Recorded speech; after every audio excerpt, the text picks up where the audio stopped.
Good morning, good afternoon, and good evening to everyone, depending on which part of the globe you are joining us for this webinar.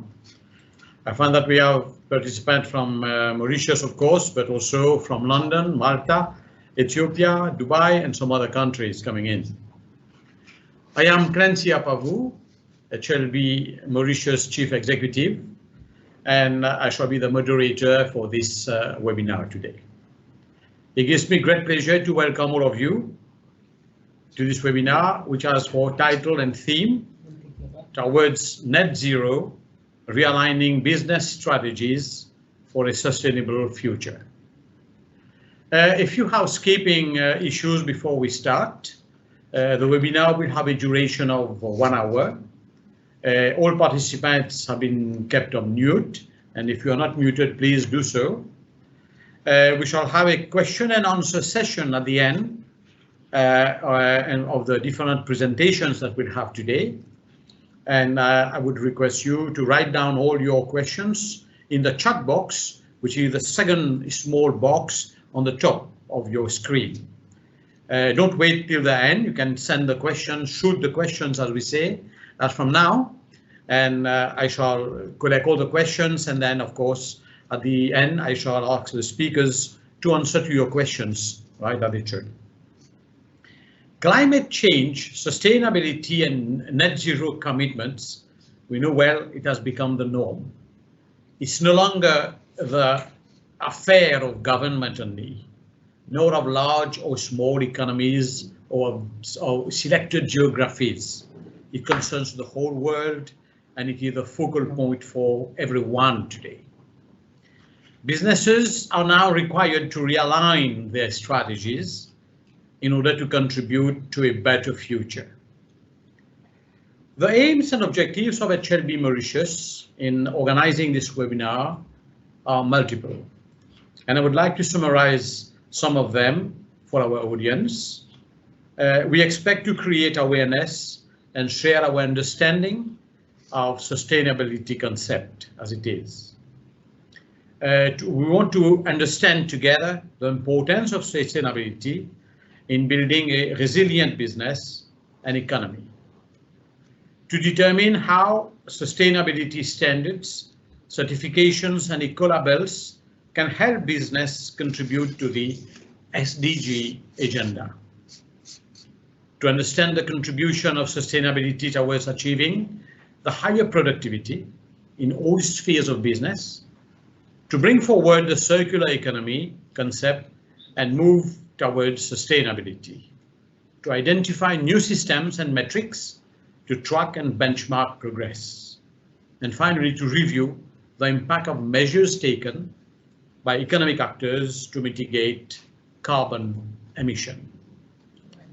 The webinar will therefore focus on business strategies, and to achieve this, we have selected 3 important business sectors: hotel and tourism, finance. You will remember that COP26 has put a lot of emphasis on financial institutions, because financial institutions are expected to play a key role in granting finance, in helping enterprises in their chase for sustainability and achieving the net zero agenda. And we also have a representative from the United Nations Compact. We shall have the opportunity to listen to 3 experts on sustainability today, coming from those industries, and have the pleasure to I shall have the pleasure to introduce them in more details, right, when we come to their presentation.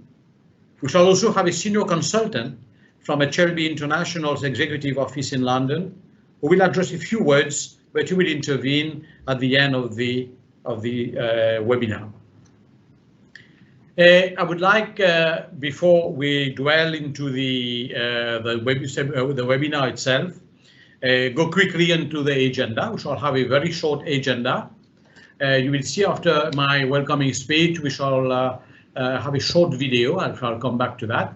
And then we shall have the first speaker, Ali Abdool from Sun Resort Group, will be our first speaker, followed by Harsheenee Aujayeb from AfrAsia Bank, And then we shall have Salimah, Jaulim, Islam, who come from Global Compact Network, Mauritius and Indian Ocean.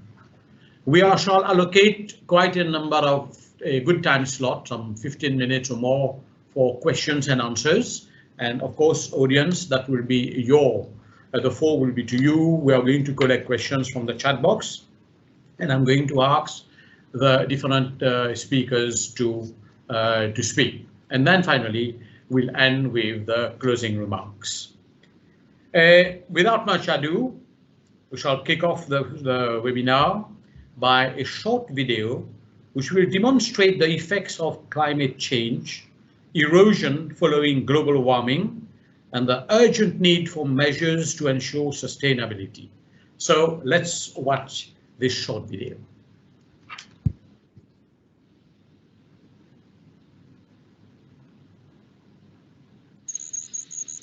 Tackling emissions of farming is essential.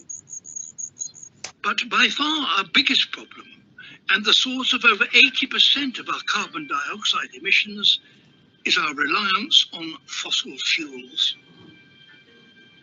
Coal, oil, and natural gas are formed from the bodies of fossilized plants and animals that lived millions of years ago.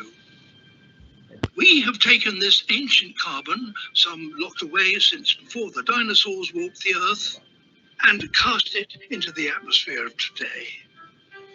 These fuels have transformed our lives. They power our modern cities, our manufacturing, and our transport. They've fueled much of our development and allowed us to make connections with people across the world. But the world we have created with these powerful fuels is now under serious threat from the carbon pollution they release.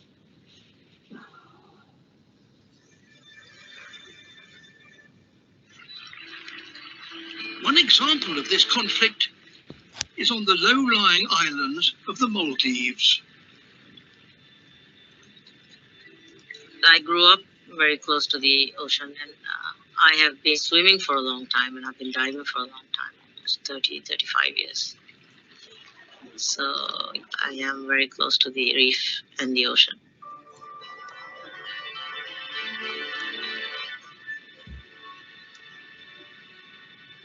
The temperature right now is about 31 degrees Celsius, and we are already seeing the coral is very stressed. If the temperature hikes up to 34, 35, there will be bleaching that will kill all the young corals. The astonishing colors of corals come from algae living inside their bodies. When stressed, the corals expel their algae and the reef turns a ghostly white. Bleached coral reefs are less able to withstand storms and may die with time. One of the biggest causes of bleaching is heat. Seeing a reef top that is full of life and then seeing it bleach twice in my diving career, and it was really sad. It was like the whole reef was covered in snow. You know, it's never going to come back quickly. It's again going to struggle for another 10 years to recover. And that hit me very badly.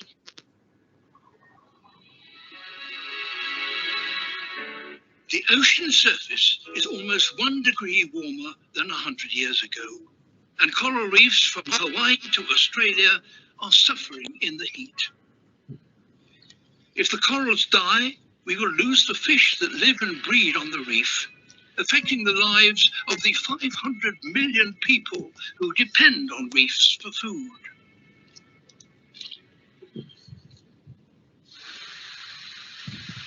The people of the Maldives rely on fossil fuels to power the boats that deliver their fresh water, food and materials, and the planes that bring the tourists who generate a quarter of the country's income.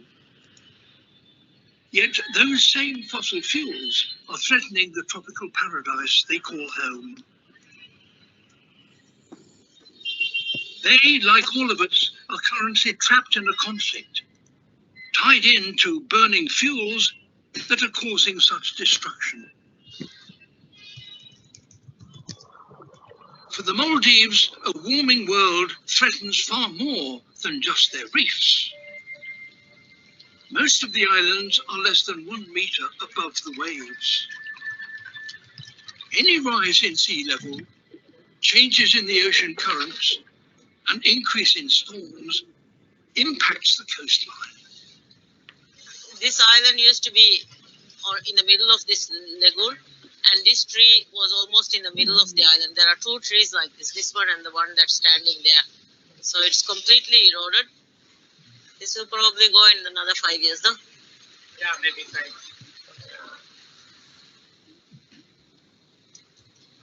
That house was not on the beach, it was in the middle of the island. The island has eroded so badly that it has, taken everything.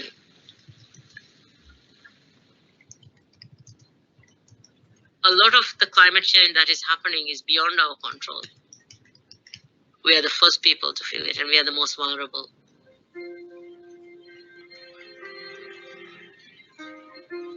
It's a beautiful country. You come here, you see this amazing ocean, but the ocean is the biggest threat to us.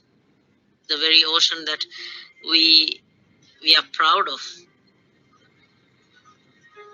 We need to get cleaner fuel, and we need to fight stronger because it is happening in front of us.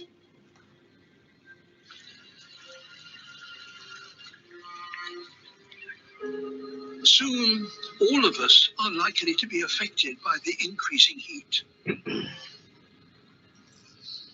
The average global temperature is steadily rising, and the last 7 years are the hottest since records began.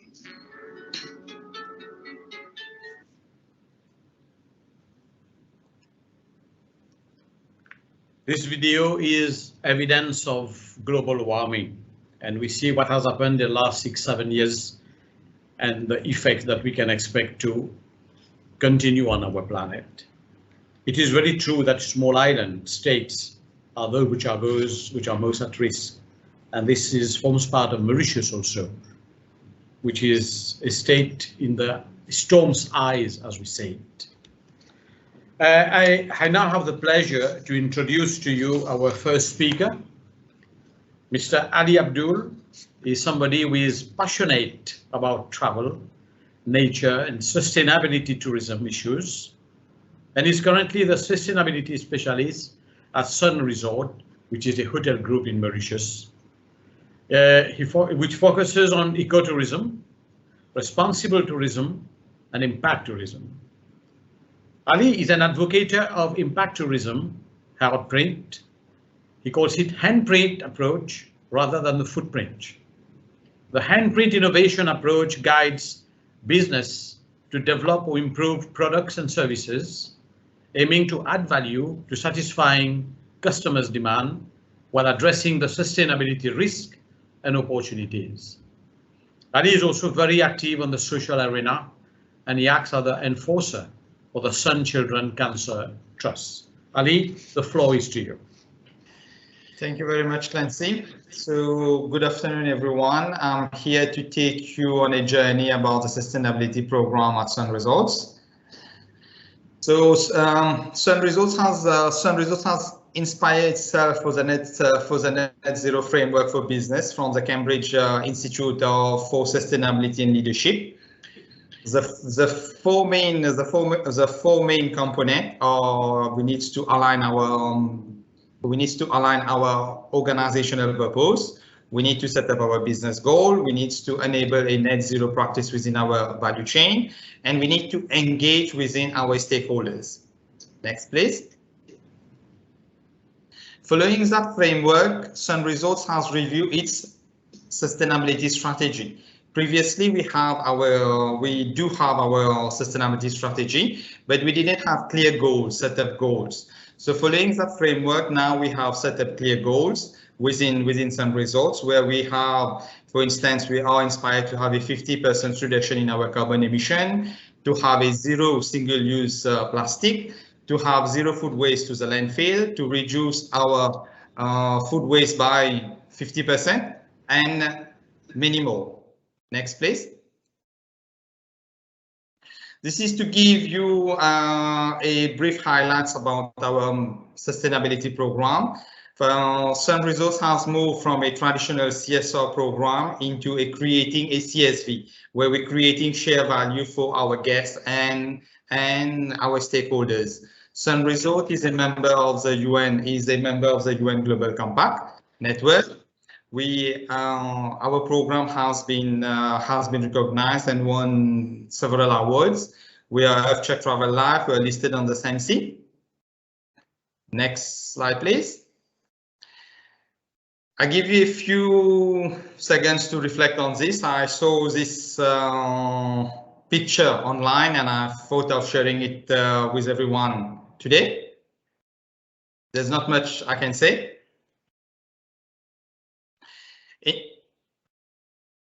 In terms of the green value propositions, so Sun has set up a mangrove plantation at LOCF and Harsheenee. We offer our guests the opportunity to adopt endemic trees in all our resorts. We're starting a climate smart agriculture program in collaboration with the local planters, University of Mauritius, and the European Union. We are pleased to announce that we are officially launching the program tomorrow with the ministers and the European Union delegate. So it will be an official program. How Sun is collaborating with the local planters in order to assist them to adopt a more responsible agricultural program in order to adapt with the climate change. Next, please. In terms of the blue value proposition, Sun has set up a marine research center at La Pirogue.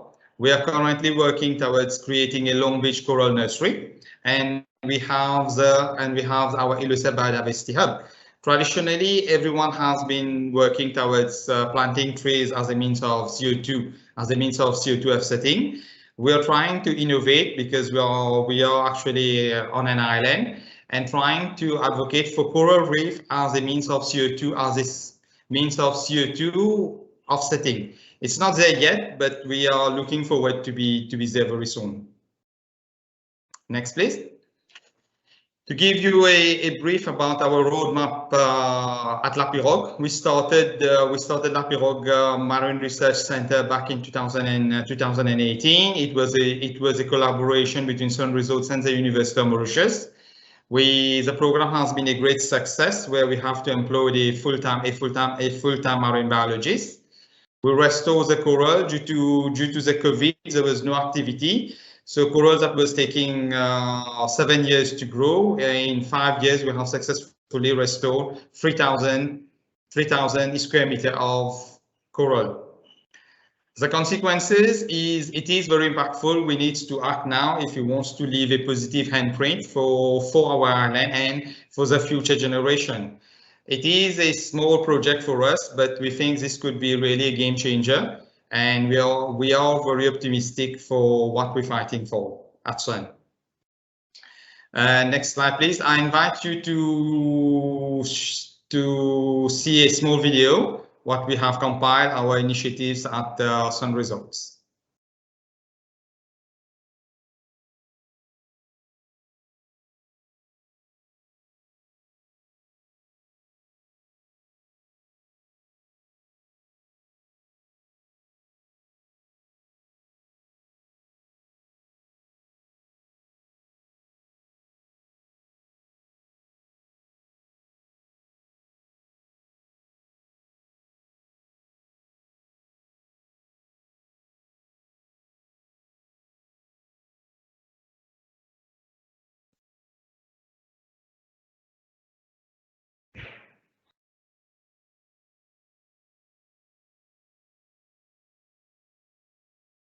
Hey, sorry, we can't hear anything. I don't know if we're supposed to hear something. Yes, I think there is some technical issues. Apologies. Yes. Apologies, there's a small issue with the video.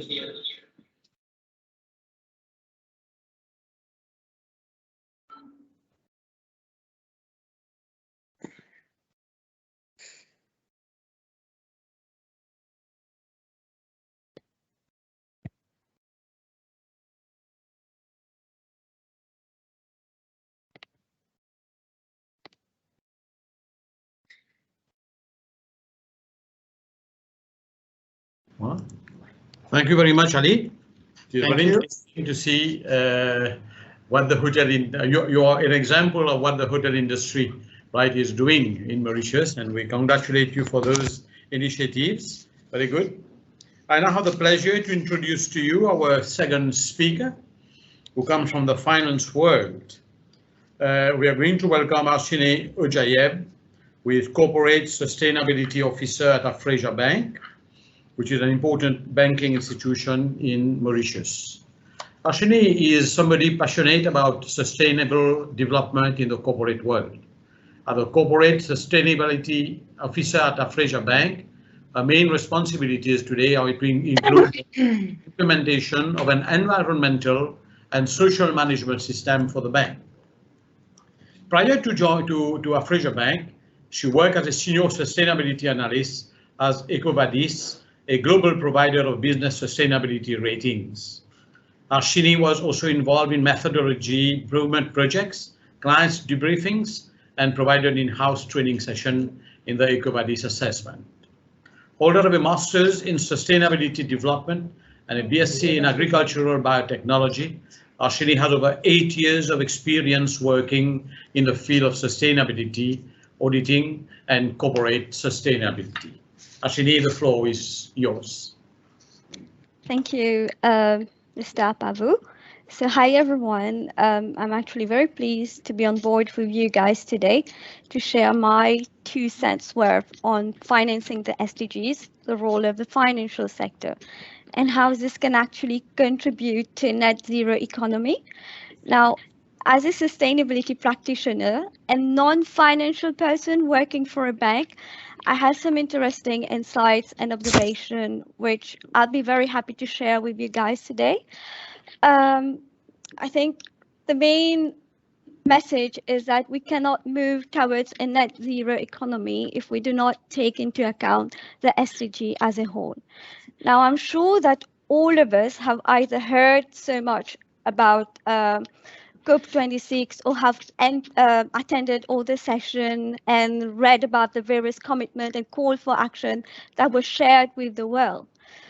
12 years ago, developed countries actually pledged to mobilize 100 billion USD in climate finance annually by 2020. And although we are awaiting the official confirmation, it's highly unlikely that this requisite contribution has been made. Thus, we have the Climate Finance Delivery Plan, which was commissioned by the COP26 president, and which actually outlined how the developed countries plan to meet this commitment in climate finance for developing countries annually from 2020 to 2025. Now, that was about climate finance. On the other hand, it has been estimated that there is a 2.5 trillion USD funding gap in financing the SDGs for developing countries. And this is only a pre-pandemic figure that we have. It's highly likely to have increased significantly within the last 2 years. The good news here is that we know that the global financial assets worldwide are actually enough to meet the financing needs of the 2030 agenda. The twist is how to actually make it happen and how to make this finance, this money available for the financing of the 2030 agenda. Now, as you can see on this diagram, the financial sector is actually at the heart for the financing of the SDGs. We actually can influence this whole ecosystem and really drive the SDGs across different sectors to move towards this net zero economy goal. But this will, I think, as you must have, as you know, will require significant efforts from all the actors in this sector, especially in Mauritius. Can we move to the next slide, please? Okay, let's talk about the Mauritian landscape. First thing first, Mauritius has actually been ranked 95th out of 165 countries in the SDG index rank, with an SDG index score of 66.7 over 100. Well, what does this figure mean for us? Mostly, when we look at the different SDGs and the trends for Mauritius, we seem to be doing moderately well in most areas. While our forte remains SDG 1 and SDG 4, we're still lagging behind in SDG 15. But here, what really interests us and what I really looked at was SDG 13, climate action. And I've noticed that we're currently stagnating on same. So, however, when I look at the Mauritian landscape, there are a couple of programs and initiatives that are starting to push towards more climate-friendly action in the country. One of them, and I'm very happy to share that AfrAsia Bank has joined one of these interesting programs. So it's called the SunRef program, which is the AFD, Agence Française de Développement Green Finance label. And we actually are the third partner bank in Mauritius. Just to give you a quick overview, SunRef actually means sustainable use of natural resources and energy finance. Through this, partner banks finance climate change mitigation and adaptation projects. SunRef also provides incentives through grants and has a program on gender equality. But for me, actually, the best thing about this program is that they offer free technical assistance to both the partner bank and the eligible projects. So really exciting stuff and great for capacity building, both for the partner bank and for the project bearers. Now, another ongoing climate-related initiative, which is worth looking at, is through the Bank of Mauritius. So we have the BOM that actually joined the network of central bank and supervisors for greening the financial system last year. And since then, a lot of progress have been made. So we've had the issuance of a guide on sustainable bonds, which is a great way to mobilize financing for the SDGs. We've also had the issuance of draft guidelines on climate-related and environmental financial risk management. So actually integrating climate and environmental risk into the financial risk is actually a huge gap in the financial sector, and very happy to see that this is being addressed. And we've also had the establishment of a climate change center, and there are various task forces and within this climate change center, including one on sustainable finance. For me, this is really good progress on SDG 13, and will help to build a robust framework for merchant banks to be able to finance climate and SDG projects that will eventually help us move towards this net zero society. Can we move on to the next slide, please? Okay, thank you. So the role of the financial sector is threefold, really. Rechanneling investment to more sustainable technologies and businesses, financing sustainable growth in the long run, and contributing to a low-carbon, climate-resilient, and circular economy. As we have policies and regulatory frameworks that are being developed to put in place various innovative sustainable finance instruments, we need to be mindful about various aspects. So for me, when we're talking about sustainable finance, there are very specific needs that need to be met. For example, we need to have a consensus on what we mean by sustainable financing, what methodology we'll be using. Now, in this regard, multi-stakeholder partnerships and collaboration are keys to the successful implementation of initiatives around sustainable financing. We have various global organizations like the IFC, the UNPI, European Bank, Investment Bank, Equator Principle, etc. And they already have defined methodologies and principles from which we can take inspiration from. It's worth noting that financial institutions can actually adopt and adapt these principles and methodology to their context. We also need to ensure that there is full transparency and accountability through a standardized approach to reporting. Again, here when we're talking about reporting, sustainability reporting, there are various international guidelines and standards that we can follow. So we have the GRI, Global Reporting Initiative, and the integrated reporting principles, which are the most commonly used one. Now, what would also be needed is a big capacity building for the financial sector in all these aspects, because this is really going to challenge the status quo, that is, how we usually do business. Another pitfall that we need to watch for is actually greenwashing, because it's very easy for companies saying that, oh, we are actually a sustainable company, or we're doing sustainable business, but they're actually doing more harm than good. So it's going to be very interesting to see what deterrent measures are going to be put in place. But my question would be, how are we going to be able to identify these cases and, of course, monitor those? I do, however, strongly believe that as a whole, we're going in the right direction. So despite the challenges waiting for us, and much remains to be done, but we, the financial and private sector, have to actually step up to help in the transitioning to a net zero economy. Thank you. Thank you very much, Harsheenee.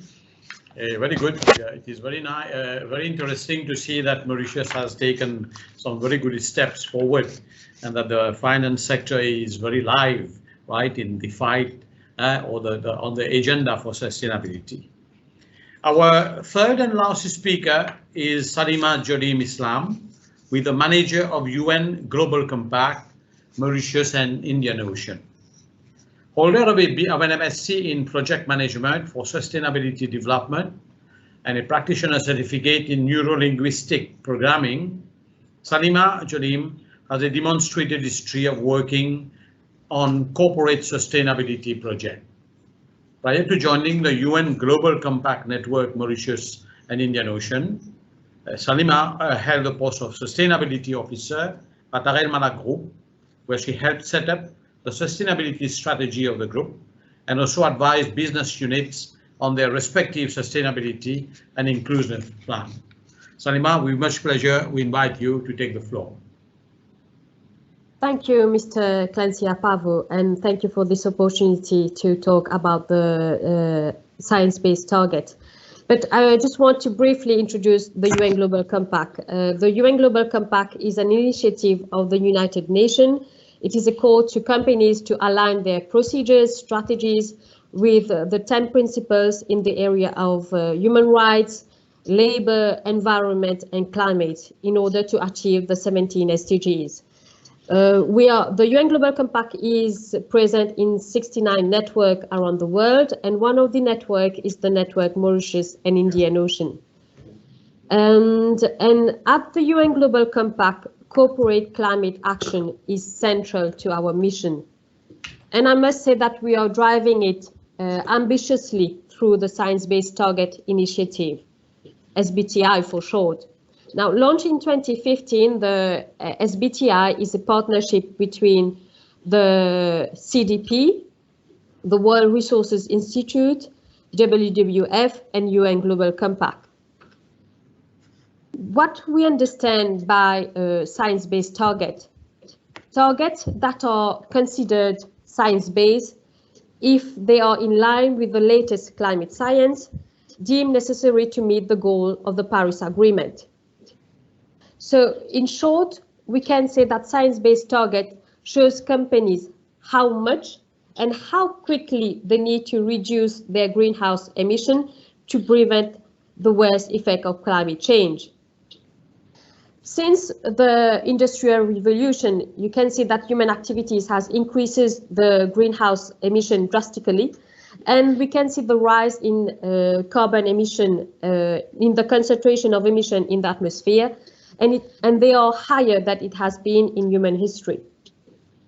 Now, the good news is that most countries has agreed to tackle the climate change when they signed the Paris Agreement, but the bad news is that we are not on track to meet the goals set in the Paris Agreement intended to tackle the climate change. We can see the gas emission continue to rise. And according to the IPCC report, we need to have a decrease of 45% of gas emission until 2030 and to reach a net zero until 2050. Now, the time for action is short, and businesses has a critical role to play. Robust and coherent targets grounded in science are necessary. Now, this is the rationale of why companies should set science-based targets. Now, we also have the business sense of how this will be beneficial to companies to set science-based targets. And this can be seen through these action. Setting science-based target will improve a company's reputation because you are setting targets that are aligned with the Paris Agreement. This can also improve innovation in your procedures, in your strategies, or putting in place, putting on the market products or services that are innovative. This can lead to competitiveness and contribute to the sustainability environment agenda overall. Now, the next question is how to set the science-based target. If you want to align your company effort to cut greenhouse gas emission with the climate science, these are the five steps. I must say these are the 5 procedural steps, and we will look at the technical step further in the presentation. Now, first you have to commit. You have to send a letter to express your intent to commit to reduce your gas emission with regards to the science-based target. You have to develop emission reduction in line with the SBTi criteria. Then thirdly, you submit your target for validation. The team will look at your target and send you a validation report, whether you're in line, what are the improvement that need to be done. And fourthly, it is important that you communicate your target and inform your stakeholders about the commitment that you have taken. Now, this is very important so that you can influence others, maybe your suppliers or other business partners, to do the same and to set science-based target in order to reduce the carbon emission. And fifthly, you need to submit a report on your annual progress or company-wide emission against the target that was set annually. Now, this is the procedural side of how to set science-based target. But in order to do so, you need to have a complete greenhouse gas inventory of your emission in your company. This inventory needs to be in conformance with the GHG protocol standard. And one of the main things that the standard do is to categorize the corporate greenhouse emission into 3 categories. You have the scope 1, which are the direct emission from your own sources, maybe your own vehicle gas emission or on-site boiler. Then you have the scope 2, which are indirect emission from purchase source, like electricity or heating system. And then you have the scope 3, that is indirect emission from all other sources that occurred in your value chain. Now, from the technical side, how the UN Global Compact is helping companies, maybe the previous slide, yes, is through our Climate Ambition Accelerator Program. Now, the Climate Ambition Accelerator Program is a 6-month program that helps companies to make progress towards setting science-based emission targets. We guide these companies on how to set these targets and to align them with the 1.5 warming scenario. And we provide the technical guidance and technical assistance also on through this 6 months Climate Ambition Accelerator Program. I will conclude by saying that the clock is ticking and the time for action is now. Thank you. Thank you very much. Thank you very much, Salimah. Right, very good insight about the the UN Global Compact, right? And I think we are very pleased to know that there is a mission, there is an office in Mauritius, which looks after Mauritius and the Indian Ocean region. Thanks a lot. Thank you. We are now in the, I would like to thank the three speakers, right, for giving us a different perspective from the different industries. We are now for some questions and answers. We have received quite a number of questions, and I'd like to start with a few of the general questions first. I've got a question for Ali, the hotel industry. A first question to you, Ali.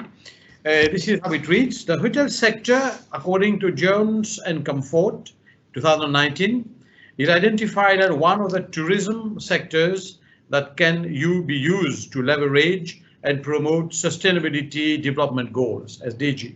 How far are the measures taken by hotels in Mauritius in line with the SDGs, Ali?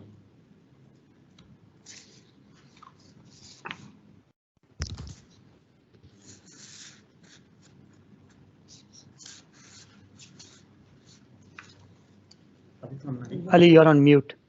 You're on mute. You're on mute, Ali. Yes. Hi. Okay.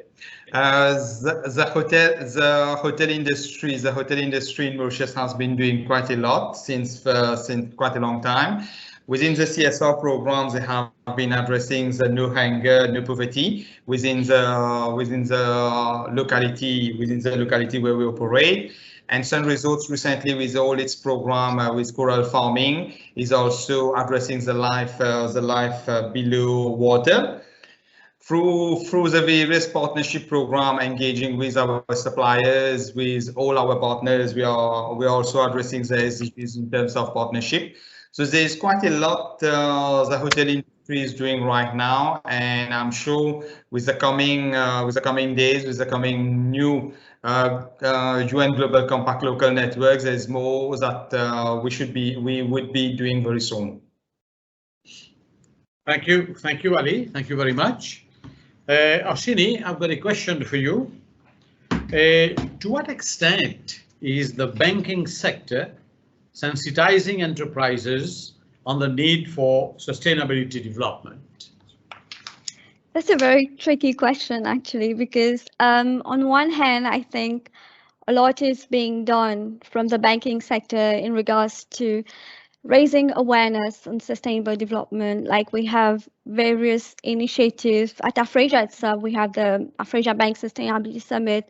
We have webinars. We talk to our clients to help them understand the various principles around sustainability. And we are also offering like green car loans, sunlife loan that will, like, it's kind of like incentives to for our clients to actually come forth with sustainable projects that can be financed.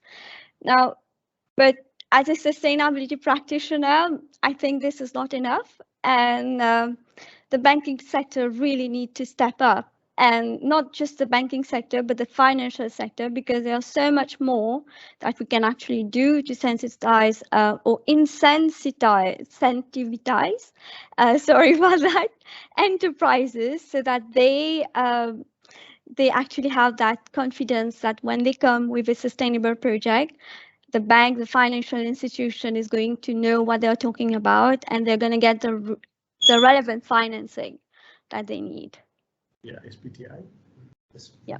Yeah. Salimah, I've got a question for you. What is the role of Global Compact Mauritius vis-à-vis SBTI? Now, we are a newly launched network here in Mauritius. We were launched in 2020.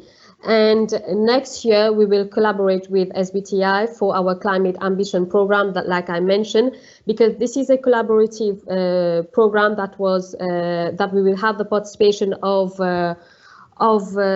resource person from the SBTI team that will accompany, that will guide these companies that will join the climate ambition program throughout the 6-month journey. So we will have a collaboration between UN Global Compact Mauritius and SBTI next year in June 2022, when we will start our Climate Ambition Accelerator program.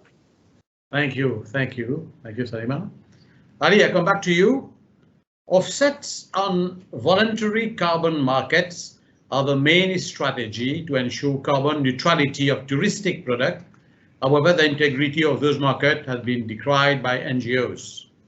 How effective was the Glasgow Climate Pact at fixing the loopholes in those markets? You see the first part. And how will this ensure that our sustainability tourism operators are shielded from the epithet of greenwashing from climate conscious Europeans? For the tourism industry, I wouldn't say that we are really into the greenwashing. I mean, the tourism industry, we have certification. Sun Resort is F-Check certified. We also have Travel Life. We are audited by the airline industry, by the tour operators. Sun Resort is actually listed on the SAMC. So there is quite a lot of regulatory bodies that assist Sun Resorts in what we're doing and ensures that we are not doing really the greenwashing. So there's quite a lot within the tourism industry, and more guests, when they come to Mauritius, they see what the hotel is doing. They feel that it is confident. They are confident. We have for instance, we have our EIA. All our program is actually in place. So they feel that there is really a good program in place on the island, and the hotel industry is really doing something to start something in order to mitigate the climate risk. Excellent. Thank you, Ali. Harsheenee, for your sector, are there any key areas like sustainability that you are particularly thinking about or worried about? I think it would have to be maybe carbon footprint, because when we talk about carbon footprint in the banking sector, people do not realize that carbon footprinting is only a tool that is there to help company understand where they stand in terms of their carbon emission. And this tool is actually going to help them only if it's followed by a proper strategy in regards to carbon reduction. Now, for the banking sector, it's even more difficult because our carbon footprint is mostly based on our indirect emissions, that is our lending portfolios and our investment. So we have to go into these details in order to calculate same. And right now, when I look at the banking sector, I think there's a huge gap in the sector in regards to this. And we have to be, we have a long way to go to actually get this capacity building. Okay, thank you. I come back to you, Ali. Sorry, I go a question for Salimah. Salimah, this is quite a general question. What are the measures and policies implemented as at date in view of mitigating the emission of carbon within the major sectors of the economy? I mean, I think that Harsheenee already explained when she, on her slide of Mauritius, the landscape in Mauritius, what are the policies, what are the programs that are set in place in order to accompany the private sector with regards to sustainability. But I think that we have also the SAMC, that is an important term that the Mauritius has set, that investors are looking at the sustainability contribution, sustainability importance of what companies are doing in terms of sustainability. These are the policies that are, I think, that are already in place. But I can say that with regards to maybe the Prime Minister, Honorable Pravin Jagnnath, when during the COP26 he mentioned some measures about achieving 60% of green energy in our energy mix by 2030. I think these are great ambition about our greenhouse reduction emission on how we can reduce our carbon emission in Mauritius. Excellent. Thank you very much. Ali, I'm back to you. A very simple question. How will a circular economy benefit the tourism sector? Actually, we Sun Resorts pleased to say that we are already engaging in a very circular economy for quite a long time. I mean, all our uniforms are being recycled, is being used as an artwork. through the school fashion of design. All our food waste is being given to the pig farmers. All our soap leftover is being transformed into candles. Our bottle bottle of plastic is being recycled. Wine bottle is being transformed into an art gallery. So there's lots of things that is being done, and all this in mind to work with the NGO to empower them to create an economy, the waste of one industry becoming the revenue generator and a source of income for the next person. So we have been working quite a lot. There's still more to be done. So more capacity building and training. So it is really very interesting. Very good. Thank you. Harsheenee, a question for you. What, in your view, are the challenges faced by MSMEs in Mauritius in seeking finance, which mean very small enterprises, in seeking finance support from banks and institutions, and reciprocate the same questions for banks in support of SMMEs in Mauritius? From what I've seen, I think banks have a very rigid and strict criteria at how they evaluate projects and risk related to these projects. And when we're talking about sustainable projects, this is even more difficult because sustainability risk at the moment, I think it's not being integrated fully into the project evaluation or credit evaluation criteria as it should be. And another thing that I have noticed is concerning securities and guarantees. So when we have the small enterprises coming to financial institutions, to the banks, they're not able to actually, they kind of don't speak the same language as the bankers. So I think we need to really make sure that they are aligned, but also that the banks understand the sustainability risks, the sustainability criteria that will become more and more like a market requirement, I would say. Good, thank you. Right, Salimah, a very general question which I see on the chat now. We have seen globally that public sector initiatives or incentives or frameworking have been the trigger for private sector investment in sustainability. Is our public sector doing enough? I think that there are some policies that are being put in place. Whether it is enough, I don't think. I think that every contribution has its effect. So, we, for example, in United Global Compact, Mauritius and Indian Ocean, on our board we have a representative of the government, so that we can gather all the private sector and see how we can influence policymakers and government in general. So we are in close collaboration with the government. I think the private sector and the government need to work together in order to bring forward policies that can be beneficial to the private companies and to the in general. Good, thank you. If I can just add in to what Salimah is saying, it's just that it's good to have the public sector putting in place these various policies, regulations, and guidelines.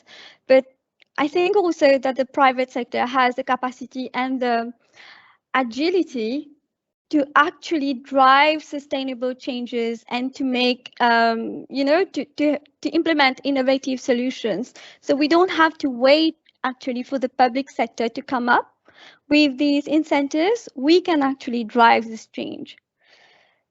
That's what I wanted to add. So yeah. Yeah. Okay. Thank you. Thank you. Salimah, I'll come back to you. I got a very interesting question for you. For Salimah, concerning drafting a roadmap to net zero carbon. Companies are setting carbon reduction target that mean for them not related on a scientific based target. How could we make our reduction target align with a scientific target to understand how much we need to reduce? and UNGC Mauritius is not offering the scientific target. Also, could you develop the purpose of the free scopes for a company to understand the breakdown of our carbon emission? Quite a long question, Salimah. I think that if I will answer this question, we will need to have another webinar on science-based target. I mean, this is a very interesting question. Yes, we have seen that, I will try to answer it in a more general way. Yes, we have seen that many companies are setting target, but are not aligned with the science-based target. I mean, what are the science-based target is that when you submit, you do an evaluation of your carbon emission, and then on the science-based target initiative, you have access to tools to match your target, to match your carbon emission with the target that need to be reduced. So this is how, I mean, this is only a brief answer of how this is done. If we go into the details of the technical side of it, it is, like I said, this is a 6-month or a 2-hour session. I won't go into the details. Maybe I can I can contact Tristan Buick and have another session. I would be really happy to explain how we are helping companies, how to evaluate your free scope of scope 1, scope 2, and scope 3, because each companies when you identify with regards to these free scope, each sector of activities are not the same. The target, the criteria that you identify in this free scope are not the same for all sectors of activity. So I won't be able to go into the details. Maybe Mr. Clensy, if you can share the contact details of Tristan after the session, I can get in touch with him and have a more detailed conversation on this interesting topic. Fantastic. Tristan, we are going to be in contact and link you up with Salimah. No worry, we'll do that. We are going to the end of the session, right? I've got 5 minutes for wrapping up and then to introduce our consultant from HLB. But before that, I've got a last question for our friend Ali. I think it's an important question, which is quite general for the tourism industry. Ali, please, should hotels in Mauritius review their business model in view of mitigating the climate change effect and carbon emission? I wouldn't say we need to review our business model. I mean, the business model has been. I wouldn't be able to answer for all the tourism industry, but for the Sun Resorts Group, we've been doing we've been aligning for quite a long time. So our business model, we are happy with the business model that we have adopted, our strategy, our sustainability framework. So it's quite good, I would say. There's more needs to be done for the small hotel there, for the eco lodges, for the guest houses. There's more to be done there. So, but for the 5-star, for the 4-star, they are actually doing quite well. Okay, I've got a general question to the panel. Right, Mauritius is a beautiful holiday destination. For tourists to go to places like Mauritius, many will have to fly, and we know flights generate lots of GHG. What do you all see as possibilities, options, or way forward? Probably Salimah will be best placed to answer that. I think that nowadays, correct me if I'm wrong, Ali, that nowadays tourists are being more cautious on how they travel. And we are surrounded by ocean. Either you come with a boat that don't use fuel to come to Mauritius. I think that the only way is to fly to Mauritius. Yes, it does generate a lot of carbon emission, but what is more important of how to educate tourists when they reach Mauritius, how they can contribute to the economy of Mauritius, which is very important, because sometimes when we talk about sustainability, we talk only on the environmental part of sustainability, but you have to see also the economic part of sustainability, that the tourism sector is contributing to the economy of Mauritius. The tourism sector is contributing to the job enrichment of Mauritius. but at the same time, we need to have policies. We need to have procedures. We need to have voluntary reporting. We need to have certification that help in the industry, not only hotel. We are talking about the tour operators. We are talking about the leisure sector. We are talking about the whole ecosystem of tourism that need to be more aware of their impact. So, thank you, Salimah. Very good, excellent. Before I do the wrapping up, I would like to introduce to you Vijay Narasimhan, who is the director of HLB Sustain CSR, which have been set up by the HLB, our worldwide network, and Vijay is based in Malta. Vijay, we are honored to hear a few words from you on behalf of HLB Global. The floor is to you. No, thank you. Can you hear me? Yes, yes. Yeah. Okay.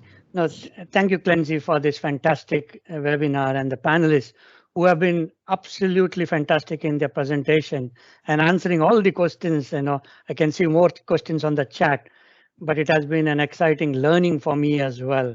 You know, sitting in, unfortunately, I'm not sitting in the good sunny Malta for now. I'm in London, Clensy, but it has been a great experience, let me tell you, in this panel. And what I can see is that in an era of where the world is facing numerous economic, social, and environmental crises, many questions arise about the validity and the sustainability of existing businesses and development models. And Salimah, your last question was perfect. You know, answer was perfect, because it's not just about net zero. We need to look at the holistic picture of sustainability of a business and a country's economy as well. And we have to match it together, that what can we give in, what can we compromise to get something else as well. So it has to be a balanced approach in terms of sustainability. And towards that, what I would say is that we have also published a sustainability report in HLB just last week, and this will be sent out to the people who have registered for this webinar as well.